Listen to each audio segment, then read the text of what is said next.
노정면의 뉴스바. 이제는 이슈 탐험입니다.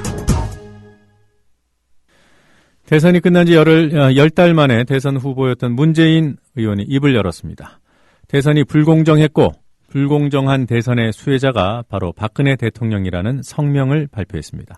끊임없이 터져나오는 정부기관들의 대선 개입 증거들 앞에서 우왕좌왕하던 새누리당은 이참에 역풍을 불러일으켜 보려고 안간힘을 쓰고 있습니다. 새누리당이 역할을 해주고 있으니 됐다는 뜻일까요? 청와대는 침묵 모드로 들어갔습니다. 이 대목에서 민주당의 입장이 무엇인지도 궁금합니다. 민주당 전략홍보본부장인 민병두 의원을 전화로 연결해 보겠습니다. 민병두 의원님 안녕하세요. 네, 안녕하세요. 예, 자 민주당에서 전략홍보본부장 맡고 계시던데 어떤 직책입니까? 예, 그냥 그 말 그대로입니다. 전략, 홍보, 기획 이런 걸 갖다 총괄하는 직책이죠. 예, 그러니까 당의 공식적인 전략, 홍보를 총괄하는 곳이죠. 네. 자, 부정선거가 맞다. 이게 어제 민 의원께서도 기자간담회에서 발언하시지 않았습니까? 네. 예, 이게 민주당 공식 입장인지요? 부정선거는 틀림이 없죠. 예. 그 삼국 일경의 난이라고 하는데요. 네. 국가정보원, 그다음에 국군 사이버 부대, 또 국가보훈처, 그리고 경찰. 네.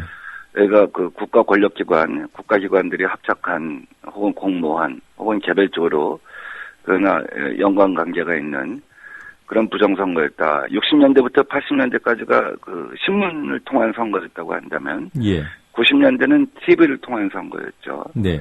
2000년대에는 사이버 공간을 통한 선거입니다. 네. 지난해 여론조사에서 SNS 등이 이번 선거에 영향을 미칠 것이다. 85%의 국민이 그렇다고 답을 했습니다. 그렇다고 한다면 주 전장이 주 무대가 사이버 공간이거든요. 네. 이 사이버 공간에 국정원이 55,689개의 트윗과 또 그다음에 1977개의 댓글을 올렸다고 하는 것은 심각한 부정선거이면 틀림이 없죠. 네. 그러니까 이게 민주당 공식 입장이라는 말씀이시죠? 우리가 공식 입장을 확인한 건 아니지만, 우리 여러 차례 어떤 최고위원회나 이런 데서 부정선거이기 때문에 이 부분에 대해서는 대통령이 사과하고, 네. 재발 방지책을 만들어라. 네. 그러니까 국정원 개혁특위를 만들자. 네. 다시는 이런 부정선거가 반복되지 않도록 하자. 네. 이런 얘기 10개월 가까이 해오지 않았습니까? 그렇다고 한다면 사실상 공식 입장인가 다름이 없죠. 예.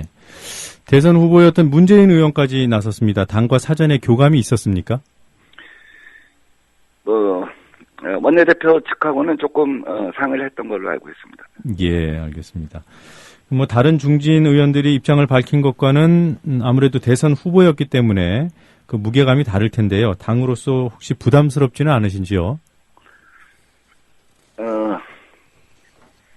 그러니까 지난 선거 때 48% 국민의 지지를 얻었던 분으로서, 네. 또 전체 국민이 부정선거에 대한 상당한 우려를 갖고 있는 현실 앞에서, 예. 그분이 국민을 대신해서 그 분노를 갖다 표명했던 것으로 그런 권리를 갖고 있다 하는 정도로 이해를 하겠습니다. 예. 새누리당은 대선 불복이다. 이런 식으로 여론의 역풍을 모색하는 것 같아요. 그 당의 그 입장이나 당 중진들 입장이 나오는 과정에서 대선 불복이라는 말을 명확하게 사용한 경우가 있었습니까? 없었죠. 지난 1월 달에 대선 결과에 대해서 우리는 예. 수용한다 하는 입장을 발표했고요. 네. 또 1월 말에 대선 공통 공약을 실천하자. 예. 그래서 희상 비상대책위원장이 박근혜 대통령 당선자랑 만나서 이런 제안을 했고, 네. 또 당선자도 참 좋다. 그래서 여야정 6인 협의체가 만들어져서 83개의 공통 공약을 갖다가 실천하기로 했지 않습니까? 예. 오히려 야당이 선제적으로 입법을 한 경우도 있죠. 네네. 도와주기 위해서. 그렇다고 한다면 지난 대선 결과에 대해서는 공식적으로 언어상으로나 행동상으로나 수용한 것이라고 봅니다. 네. 그렇기 때문에 지금 자꾸 대선 불복이다 아니다라고 주장하는 것은 동문서답이고요. 문제의 본질, 부정선거냐 아니냐, 이 부정선거를 앞으로 어떻게 제도적으로 차단할 것이냐 하는 논쟁을 차단하기 위한 꼼수라고 보는 것이죠. 그렇기 때문에 새누리당은 역시 이승만과 박정희에 이어지는 부정과 독재의 후예다 하는 비판을 갖다 면할 수 없을 것이라고 생각합니다. 예. 그 이후에 부정선거가 다시 반복되지 않도록 시비를 가려야 되는 것도 뭐 중요한 명분이겠습니다만 책임 있는 자들에 대한 어떤 처벌, 책임을 묻는 것도 중요하지 않겠습니까? 그렇죠. 지금까지 전개 과정을 보면 이렇죠. 그동안은 이제 박근혜 대통령이 그 댓글이 나랑 무슨 관계가 있느냐, 전 정권에서 이루어진 일 아니냐, 예. 내가 그 득을 본 게 없다 하는 입장이었습니다. 예. 그러나 최근의 수사 결과와 또 국정감사장에서의 공식 발언을 통해서 확인된 것은 네. 지난 연말에 대선 직전에 댓글 관련 수사 외압이 박근혜 대선 캠프랑 일정한 연관이 있었다는 것이 확인된 것이죠. 예. 또 하나는 일련의 과정을 통해서 법무부와 국정원이 혹은 또 검찰의 고위 관계자들이, 중간 고위 관계자들이 수사 외압을 하거나 수사 방해를 하거나 직권 남용을 하거나 위중 교사를 했다는 증언이 드러난 거 아닙니까? 예. 그렇다면 그 사람들에 대해서 책임을 물어야 되죠. 그 분들에 대해서 책임을 묻는 정도가 아니라 일반 국민들은 인터넷에 글 하나 잘못 올려도 이번 대선 수사 과정에서 구속 수사를 받은 적이 있습니다. 실형 언도도 나왔고요. 예.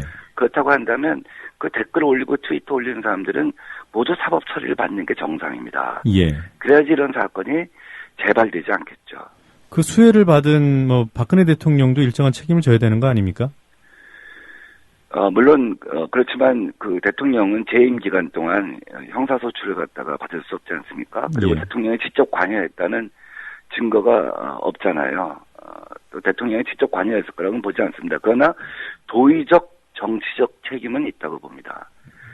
이러한 수사 외압이 계속되고 있는 것은 단순히 과거 정권의 잘못이 아니라 현 정권의 잘못으로 지금 문제가 발전하고 있거든요. 예. 책임 소재가 발전하고 있거든요. 그렇기 때문에 도의적 정치적 책임을 지고 이 국면을 갖다가 해법을 제시할 책임이 대통령한테 있다고 보는 것이죠. 네, 구체적으로 그러면 사과 말고는 대통령에게 책임을 물을 수 있는 방법이 없는 거 아닙니까? 그렇죠. 대통령이 사과하는 것이 굉장히 중요하고요. 네. 대통령의 사과가 갖고 있는 무게가 있는 것이죠. 다시는 헌법 제1조를 부정하는 행위에 대해서 국민이 용서하지 않겠다 하는 사회적 합의를 갖다가 얘기하는 거 아니겠습니까? 예. 그래서 또 대통령이 그런 그 사과를 하게 된다면 지금 여당의 태도도 바뀌겠죠. 그동안 국정조사를 통해서는 오히려 부정선거를 미화, 찬양, 옹호하는 태도를 보였잖아요. 예.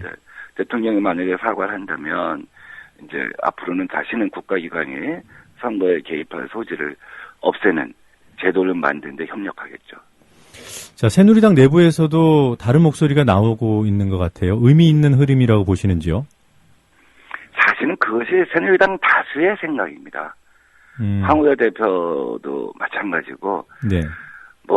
거기도 상식이 있고, 민주주의를 배운 정치인들이라고 한다면, 그것이 굉장히 잘못된 일이었고, 그런 것이 제도적으로 허용되는 그러한 상황은 용인돼서 안 된다. 예. 누가 승자가 되든 누가 패자가 되든 우리가 민주주의를 갖다가 굳건하게 발전시키기 위해서는 그런 일이 있어서는 안 된다 하는 것이 새누리당 국회의원 다수의 생각이죠. 조용한 다수의. 네. 그러나 청와대의 위세에 눌려서 아무 말도 못하고 있는 거죠. 오히려 강경파만 소리를 내는 것이죠. 그래서 그것이 다수의 목소리를 비춰주는 것일 뿐입니다. 네. 그러면 새누리당 내부에서 어제 나왔던 이재호 의원의 자성론이라든가 정몽준 의원의 정부 여당 책임론 이런 것들은 오히려 더 다수 의견이고 이게 이제 서서히 수면 위로 드러나고 있는 그런 상황으로 보시는 거군요. 그렇죠. 자칫하면 그분들도 부정과 독재의 멍에를 갖다 뒤집어 쓰지 않겠습니까? 예. 그것은 그분들 생각을, 그분들 입장에서 볼 때도 자신들의 어떤 정치를 하려고 했던 이유나 또 국민의 대표로서 예. 그런 스탠스를 취하는 것, 그러니까 지금 박근혜 대통령과 새누리당 강경파와 같은 스탠스를 취하는 것은 굉장히 부담스럽다 하는 생각을 갖고 있다고 봅니다. 그럼 이런 의견 표출이 조금 더 적극적으로 나올까요? 그건 쉽지 않을 거예요. 왜냐하면 예. 제가 얼음궁전이라는 표현을 쓰는데 청와대에 대해서 잘 알다시피 박근혜 대통령 앞에 가면 누구나 작아진다고 하지 않습니까? 90도 허리를 굽히거나 부동 자세를 취하는 것. 두 가지 선택밖에 없다고 하잖아요. 대통령이 싸늘한 눈빛 한 번만 줘도 다 얼어버린다는 거 아니에요? 아, 그렇습니까? 쉽지 않을 거라고 봅니다. 그런 건 뭐 언론 보도를 통해서 자주 나왔었죠. 예, 알겠습니다. 그 새누리당 여의도 연구소 부소장을 지냈던 YS의 차남 김현철 씨도 어제 입장을 냈던데 아시죠? 네. 예, 이걸 YS의 의중이라고 볼 수 있습니까? 그럼 뭐 김영삼 대통령의 의중이냐 뭐 아니냐 글쎄 그건 뭐 제가 판단할 문제는 아닌 것 같고요. 네. 우선 뭐 김현철 소장이 때때로 그 어떤 그 독재의 연장 네. 그런 것에 대해서는 굉장히 분노하고 지적하는 목소리를 자주 냈기 때문에 네. 뭐 그런 연장이라고 봅니다. 예. 지금 뭐 상당 부분 드러났지만 여전히 확인해야 될 그런 사실관계들이 많이 남아 있는데요. 뭐 검찰 네. 수사팀은 외풍에 직면해 있고 또 사이버 사령부 문제는 그 뭐 군 검찰이 자체 수사하는 상황 아니겠습니까? 네. 이렇기 때문에 특검에 대한 요구가 상당한 정도로 나오고 있는 것 같은데 어떻게 보시는지요? 그러니까 9월 달에 김한길 대표하고 박근혜 대통령 3자 회동을 할 때 이쪽에서 7가지 요구를 하면서 맨 마지막에 네. 김한길 대표가 불안한 예감이 들어서 그런지 직접 집어넣은 주장이 있습니다. 수사팀의 신분을 보장하라. 네. 소신껏 수사할 수 있도록 보장해달라 하는 거였는데 거부를 당했죠. 예. 그 결과 지금 이렇게 사건이 진행되고 있고 또 감찰을 한다고 하는 것이 결국은 수사팀을 해체하려는 수순이 아닌가 하는 생각이 듭니다. 네. 그래서 정말 국민적으로 동의를 받으려면 윤석열 수사팀장을 원직 복귀가 아니라 아예 특임 검사로 임명을 해서 예. 우선 수사하도록 현재까지 진행된 수사에 대해서는 네. 마무리하고 그렇게 하도록 하는 것이 중요하다고 생각합니다. 특임 검사는 상부의 보고가 필요 없는 정권 검사죠. 아, 그런 제도가 있군요. 그래서 특별 검사랑은 좀 다른 겁니다. 우리 특검은 이런 거죠. 지금 제대로 진행되지 못한 많은 부분이 있지 않습니까? 지난번에 그 대화록 유출, 선거에서의 활용, 그다음에 최근에 뭐 수사 외압, 방해, 직권 남용, 위증 교사 이런 것에 대해서는 특검이 할 필요는 있겠죠. 예. 그 특임 검사 임명 주체는 누굽니까? 그 아마 법무부 장관이 할 겁니다. 아유, 그러면 뭐 가능성이 있겠습니까?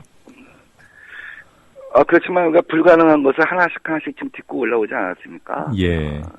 지금 국민의 어떤 성난 분노, 촛불의 힘, 이런 것들이 모아져서 여기까지 왔기 때문에 네. 우리가 요구를 한다면 네. 대통령이 국민적으로 이 수사에 대해서 정말 자기 자신 관계없다고 생각한다면 네. 당당하게 임해서 가릴 건 가리고 자신의 어떤 법적 책임은 없을 거라고 생각합니다. 예. 대통령이 시켰겠습니까?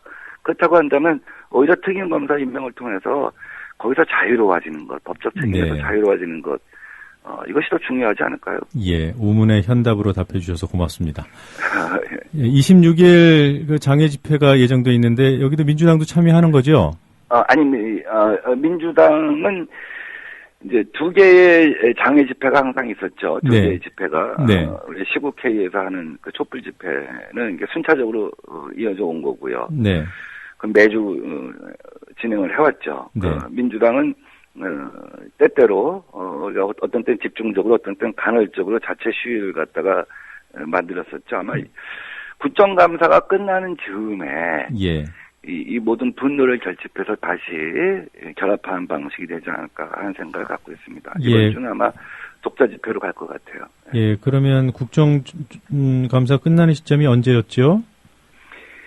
11월 1일일 겁니다. 그러면은 11월 다음 2일, 주말일. 예, 다음 주말. 예. 11월 2일 집회에 민주당이 그때쯤이나 아니면 그 다음 주에 그 다음 주에 예결위에 결산 감사를 하면서 또 그 다음 주에 이제 다음 주에 국정감사가 끝납니다만 점임 상임위가 있습니다. 국회운영위원회하고 국회정보위원회죠. 그러니까 대통령 비서실하고 국정원 감사는 그 다음 주에 하거든요. 점임 상임위이기 때문에. 그럼 다다음 주나 돼야 되겠군요. 그럴 가능성이 크다고 봅니다. 그동안 보도에 보면은 당 지도부에서 문재인 의원의 집회 참석을 만류하거나 좀 이렇게 자제시키는 분위기였다고 하던데요. 앞으로는 어떻게 되는 겁니까? 문재인 의원이 만약에 집회에 나오겠다고 하면 당 지도부도 말릴 생각이 없는 겁니까? 그동안 지도부가 공식적으로 만류하거나 이런 적은 없었고요. 우선 문재인 의원님께서 스스로 집회 지금 당사자로서 집회에 나가는 것은 좀 부담스러워하셨던 부분이 있었죠. 그런데 지금 어저께 성명을 발표하신 걸로 보아서는 아마 참석하시지 않겠나 하는 생각도 해봅니다. 굳이 말리거나 또는 또 오히려 나서서 권유할 그런 입장도 안 갖고 계신 거죠, 지금은? 그 문재인 의원님 개인 판단을 존중하겠습니다. 알겠습니다. 이제 재보궐선거 얼마 남지 않았는데요. 지금 화성갑 같은 경우에 혹시라도 지금 현재 정국이 지역 민심에 영향을 미치고 있는지요? 일정한 정도 영향을 미치고 있다고 봅니다. 저쪽의 고정 지지자들이 선거에 참여해야 할 동민을 잘 못 찾을 것 같아요. 그리고 조직도 잘 안 움직인다 하는 우리 보고를 받고 있습니다. 그러니까 이 선거가 가령 이유가 있어야 될 거 아닙니까? 유권자가 참여해야 할 이유를 가령 경제를 살리기 위해서다, 무슨 정권을 심판하기 위해서다, 여러 가지 이유가 있을 수가 있지 않습니까? 여당 유권자든 야당 유권자든. 근데 여당 유권자들 같은 경우는 동의를 못 찾는 거죠. 그러니까 조직이 움직이지 않는다는 얘기는 주로 여당에 관련된 말씀이신 거죠?